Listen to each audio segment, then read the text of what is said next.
Luke 4:18 is a very important passage where Jesus says what he's come to do. And he talks about how he has been sent to not only preach the good news for the poor, but he has been sent to proclaim the freedom for the prisoners. Let's take a look at those in our conference who are working to free prisoners today.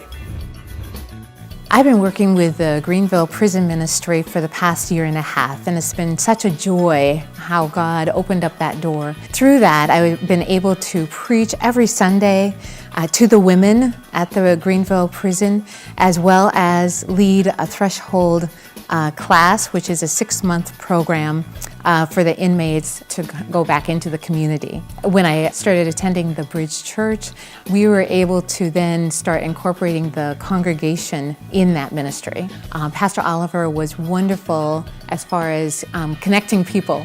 And so he knew of one of the parishioners who was having a granddaughter who was incarcerated.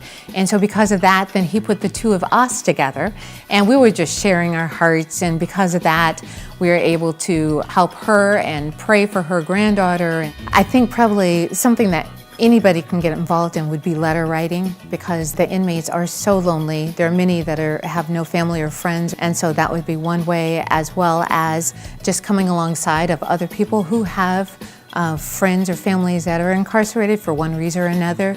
I think it's such a vital ministry that we all need to get involved in. I got involved in the Set Free movement through just asking God the question about where's the slave in our world, who's the poor, who's the widow, who am I supposed to take care of? And he led me into doing anti-human trafficking work. So we've been raising awareness in our community, doing education and teaching, and our community decided to ask us the question, well, what are we going to do about this issue of human trafficking in our world? And the Lord led us to the answer for us is Eden's Glory, which is a home for survivors of human trafficking, women ages 18 to 30. So the approach of the Set Free movement is to invite people into prayerful community. God commands us in a lot of different ways to do something about this. He came so that the captive might be free.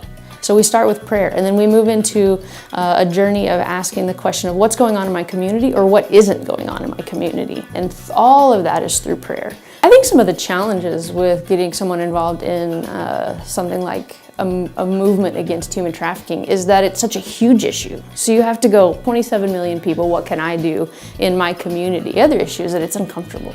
We're talking about sexual exploitation. And so it's very uncomfortable to call someone and invite someone into this kind of ministry. That's what we're doing, wanting to be agents of hope and healing through prayerful, intentional community.